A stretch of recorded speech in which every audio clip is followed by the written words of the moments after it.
মহানগৰীত শ্ৰমিকসকলৰ প্ৰতিবাদ ৰাজ্যৰ ভিন্ন প্ৰান্তৰ শ্ৰমিক উপস্থিত মহানগৰীত সদৌ অসম অটোমোবাইল শ্ৰমিক সন্থাৰ সহযোগত শ্ৰমিক আয়ুক্তক স্মাৰক প্ৰদান শ্ৰমিকসকলৰ সমস্যাসমূহ দূৰ কৰাৰ দাবী শ্ৰমিকসকলৰ মাহেকীয়া দৰমহা পেঞ্চন আদি বিভিন্ন সমস্যাক লৈ তেওঁলোকৰ এই প্ৰতিবাদ সকলোকে ধন্যবাদ আৰু কৃতজ্ঞতা জ্ঞাপন কৰিছো সমগ্ৰ অসমৰ বিভিন্ন প্ৰান্তৰ পৰা শ্ৰমিকসকলৰ প্ৰাপ্য অধিকাৰ বিচাৰি যি ধৰণে শ্ৰম বিভাগৰ কাৰ্যালয়ৰ চৌহদত সমবেত হৈছে প্ৰতিজন সন্মানীয় শ্ৰমিক বন্ধুক মোৰ ফালৰ সদৌ অসম অটোমোবাইল শ্ৰমিক ইউনিয়নৰ মজিয়াৰ পৰা আন্তৰিক ধন্যবাদ আৰু কৃতজ্ঞতা জ্ঞাপন কৰিছো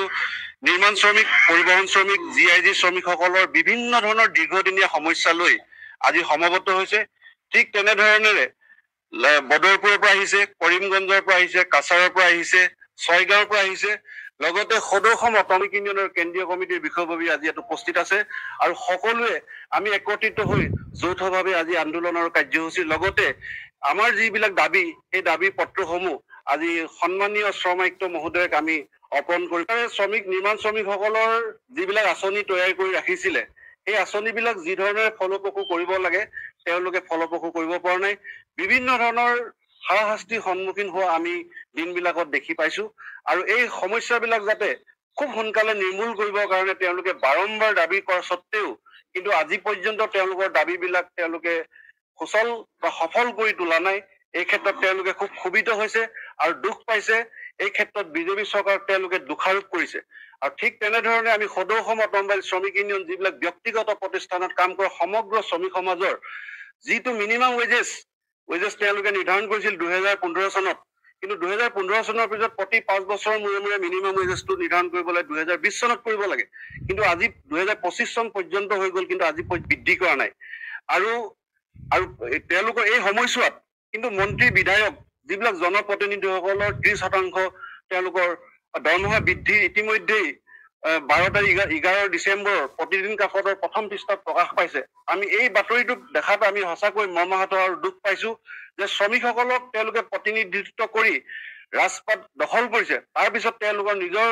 যিটো মাহেকীয়া বেতন বা পেঞ্চন অন্যান্য বিভিন্ন ধৰণৰ সা সুবিধা তেওঁলোকে কৰিছে কিন্তু শ্ৰমিকসকলৰ যি সমস্যা সেই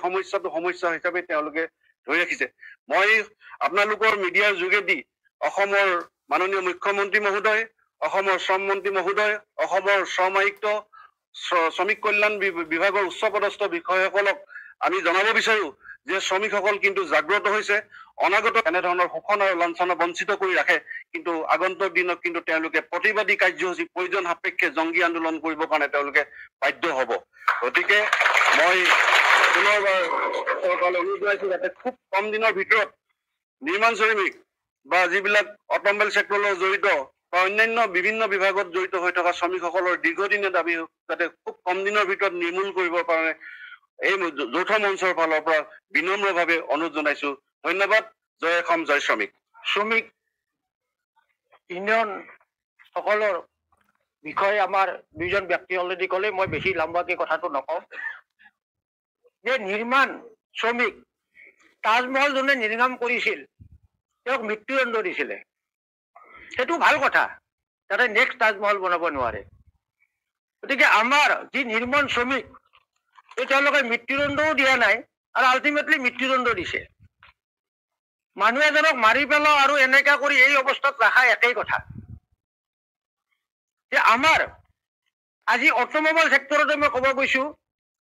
এজন টেকনিচিয়ানে মাহত 1.5 লাখ টকালৈকে মালিক পক্ষক ইনকাম কৰি দিয়ে তেওঁক দিয়ে 10,000 টকা দৰমহা আপোনালোকে চিন্তা কৰক তলত ৰাখে তেতিয়াহ'লে আমাৰ শ্ৰমিকসকলৰ ল'ৰা ছোৱালীয়ে কেতিয়া শিক্ষাদান কৰিব কেতিয়া ভাল শিক্ষা ল'ব কেতিয়া এই শ্ৰমিকসকলৰ উন্নয়নৰ কাৰণে মাত মাতিব পৰা ল'ৰা ছোৱালী আমি জন্ম দিব পাৰিম নেকি আমিতো নোৱাৰো আমাৰ এজন ল'ৰা মেট্ৰিক পাছ কৰাৰ লগে লগে আমি কামত সোমাই লাগে যে দেউতাৰ ইনকাম দি চলিব নোৱাৰি তই কিবা এটা কামত সোমাই যা কিন্তু ল'ৰাটো এনেকুৱা ব্ৰেইন আছিলে তেওঁ MA পাছ কৰিব পাৰে কিন্তু তেওঁক মেট্ৰিক পাছৰ পিছতে তেওঁক তাত বন্ধ কৰি ৰখা হৈছে প্লাছ অসমত ভাগ কৰি চৰকাৰে শ্ৰমিকসকলক লগ হ'ব নিদিয়ে নিৰ্মাণ বেলেগকে ৰাখিছে পৰিবহণ বেলেগকে ৰাখিছে আমাৰ অটোমোবাইল বেলেগকে ৰাখিছে, আমি বেলেগ বেলেগ কৰি আমি আন্দোলন কৰিব লগা হৈছে। সেইকাৰণে আজি আমি এই মঞ্চত যে অসমত যিসকল শ্ৰমিক আনা শ্ৰমিক আছে, আমি সকলোৱে অসমীয়া। যদি সকলোৱে যদি অসমীয়া হ'ব পাৰো, তেতিয়াহ'লে আমি শ্ৰমিক একতা হ'ব কিয় নোৱাৰো?